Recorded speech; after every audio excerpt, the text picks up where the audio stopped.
Well, this is another of my walks into Shrewsbury, and this time I'm coming from the one way that you don't need to cross the river, and that is by the prison and the castle, where you can actually drive straight into Shrewsbury. So we're coming that way, obviously go past the prison and the castle, Pride Hill. We'll look at the square and a few little places off there, but also we'll then look at Mardol, which used to be a way back over the river.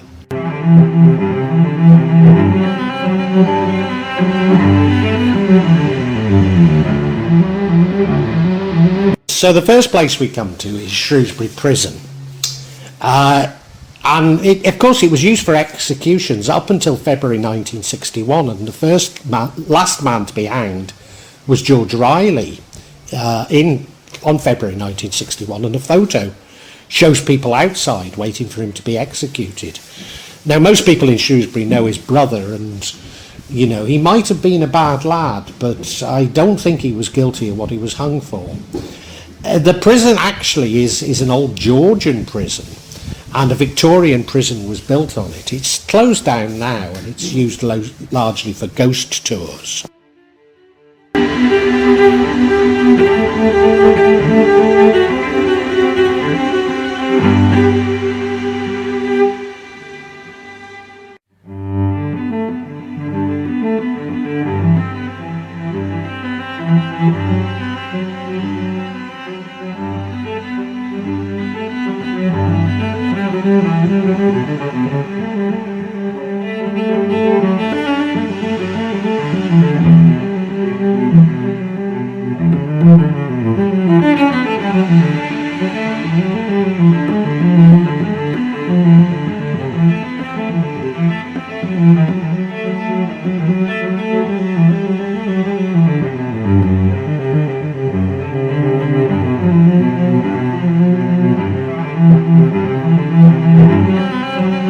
In front of the prison is Shrewsbury Station, and I think it's, well, maybe the nicest station in the country. I guess Huddersfield's quite nice as well.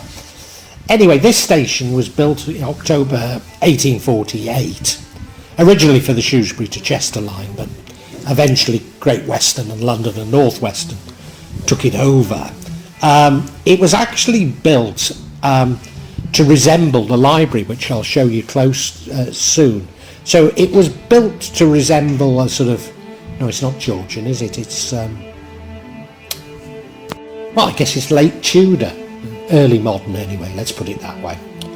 Anyway, beautiful railway station.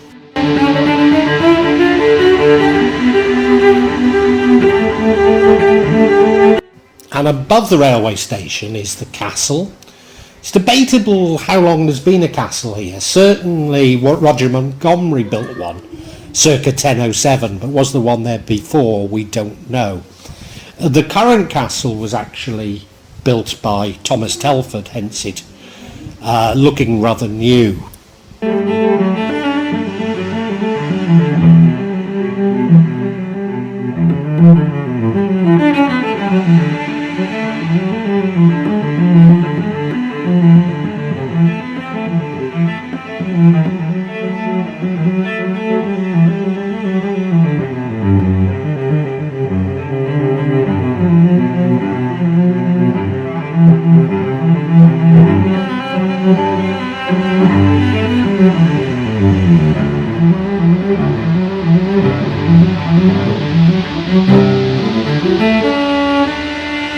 Now, leading down from the castle to Castle Street is what's known as Castle Approach, and that's rather a lovely, well, I mean, it's a very lovely part of Shrewsbury, with some fantastic buildings there, including the old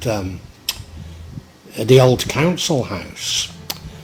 Goodness knows, well, I do know what it is, but anyway, I was going to say goodness knows what this silver egg is, but I do know it's an art installation.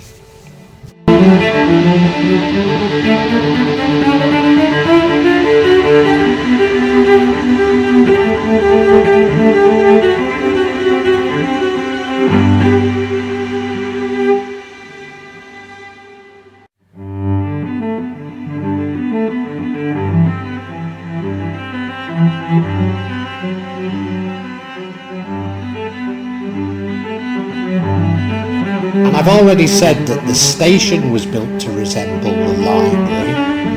So the library is a late Tudor building. Well, here it is. Of course, it wasn't originally built as a library. It was the original Shrewsbury Schools, which in another vlog I've talked about famous people. At that time, let's say Sir Philip Sidney would have been a famous person who attended there. But maybe the most famous person who attended this actual school is Charles Darwin, hence the statue of him outside the building.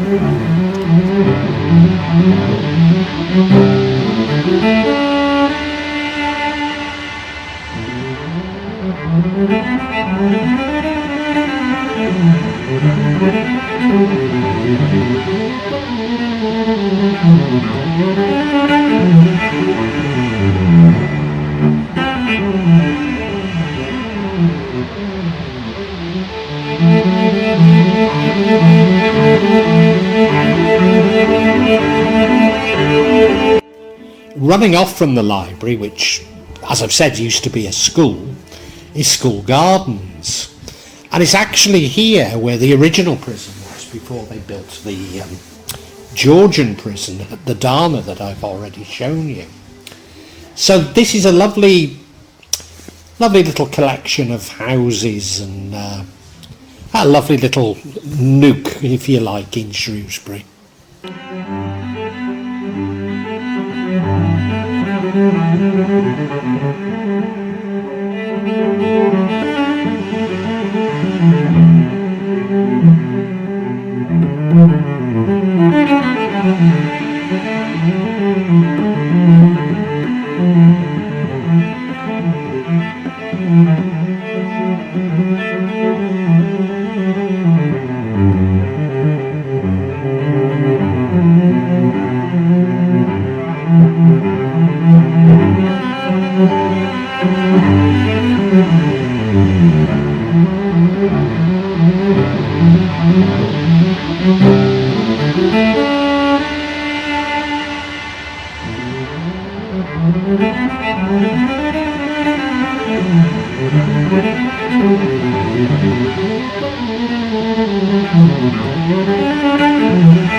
So the area I've just shown you is known as Castle Street, and Castle Street runs to the Buttercross, and then after the Buttercross it's known as Pride Hill. But all of it, the Castle Street and Pride Hill, is the main shopping street for Shrewsbury, and it has been for some time. And certainly when I was a teenager, well, a child and a teenager, and I used to get the bus home from Barker Street, there was still traffic, as you can see in these photos, on Pride Hill, and the bus used to run up Pride Hill on the way home, turning off at the Buttercross there.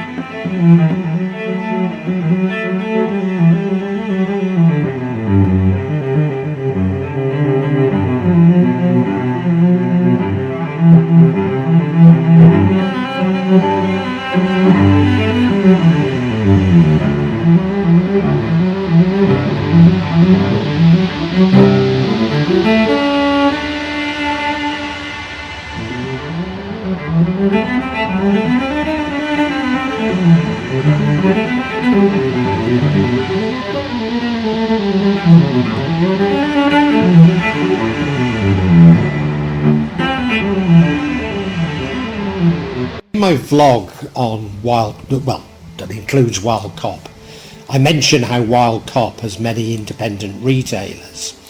The same is no longer true really for Pride Hill, because the councils have allowed many of the buildings either to be pulled down or to be significantly altered so that they're suitable for modern retailing. And they built the Pride Hill and the Darwin Centre, although I don't know if they're both closed, but certainly one of them's closed now, and You know, they're in bad shape, to be perfectly honest. So yeah, it's now all multiples.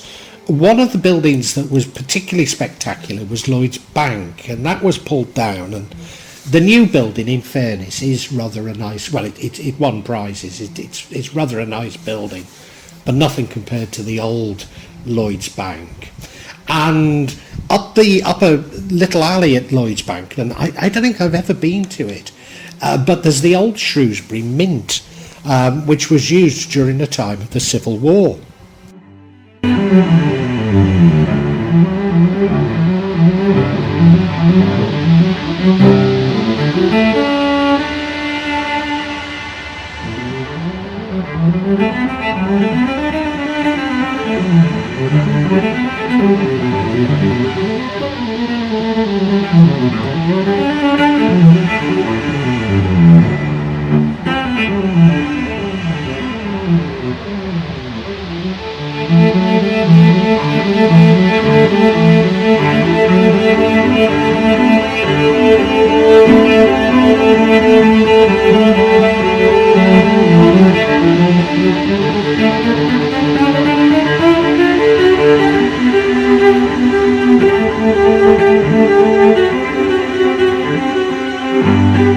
Running off Pride Hill is Butcher's Row, which is where the butchers used to be, quite surprisingly, and many wonderful buildings on Butcher Row, including my old doctor's.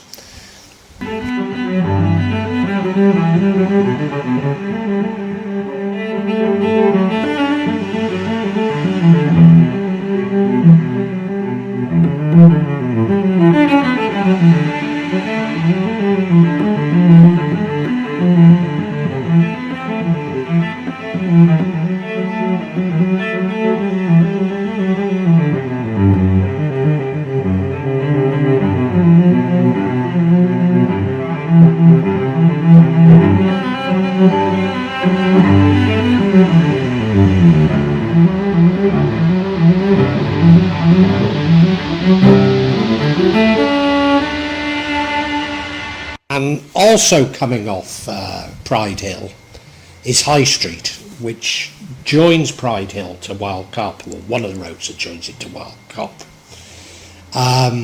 So High Street has some significant buildings in its own right.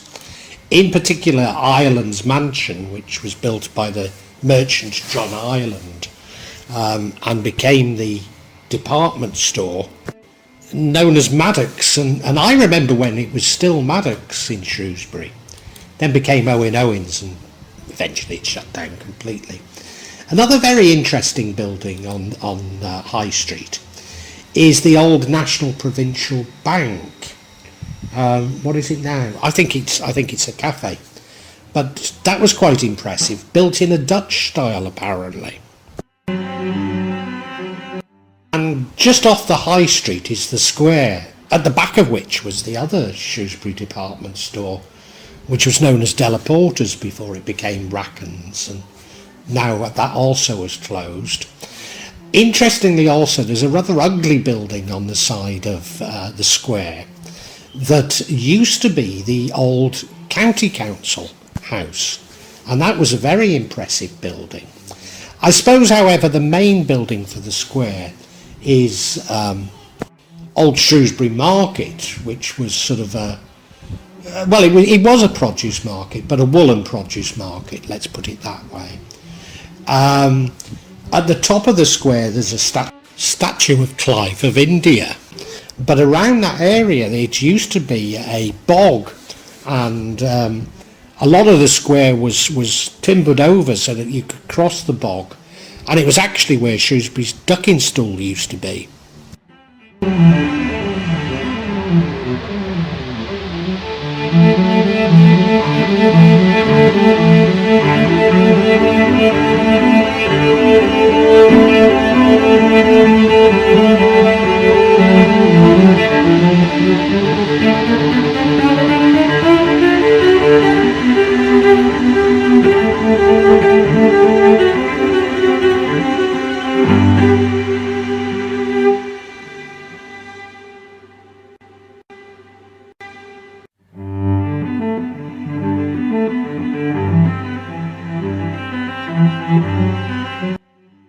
that old market was replaced by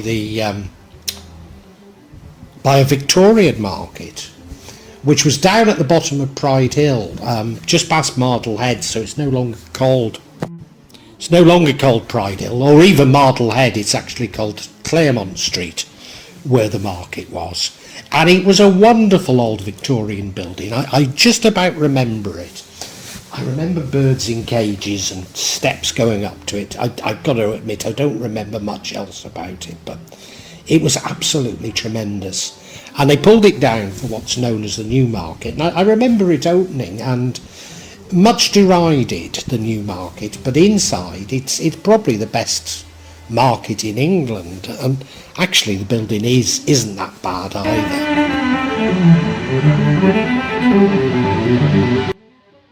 And Mardol Head itself is rather charming, and is a Christmas card that's been made of Mardol Head, illustrating just how nice it is.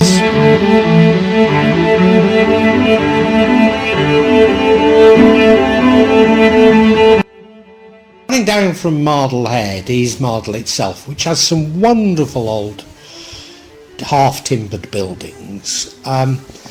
But it's always been that little bit rough. There were two pubs. There was one called the Elephant and Castle, and the other the Marble Vaults. I think there was a White Hart as well that was quite rough. But anyway, the Ellie was one of those pubs that, you know, you'd go in and everyone had cardboard boxes under their seats with stolen stuff they were selling. You know the sort of place I mean.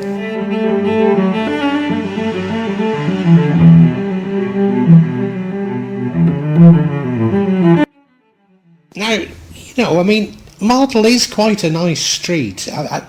Its reputation possibly even goes back to when the Saxons supposedly drove the Welsh across the river down at Mardol Bottom there.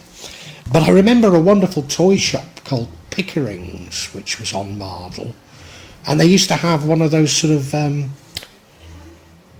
air-based systems that sent the money and the orders to the cashier round these tubes that were pumped with air. Fascinating.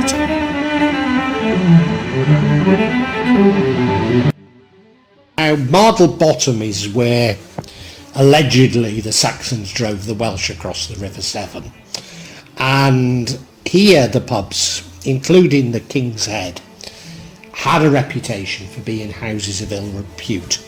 It was more down the shuts at the back of King's Head, at the back of Mardol, that were the lodging houses for the ladies of ill repute that had the bad reputation. But yeah, certainly, you know, many places down there had a very, very bad reputation in ancient times.